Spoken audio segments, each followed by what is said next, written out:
আসসালামু আলাইকুম। আমরা চিত্রে দেখতে পাচ্ছি একটা ত্রিভুজ। এটা হচ্ছে ABC একটি ত্রিভুজ। আমরা এই প্রায় শুনি যে ত্রিভুজের অন্তস্থ কোণ এবং বহিস্থ কোণ। অন্তস্থ কোণটা হচ্ছে ভিতরের কোণটাকে বলা হয় অন্তস্থ কোণ।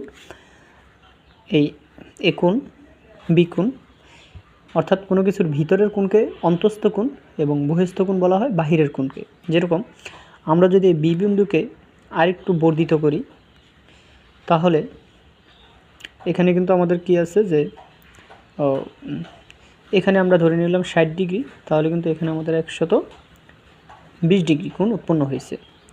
আবার এটা হচ্ছে সি কোণের বহিস্থ কোণ।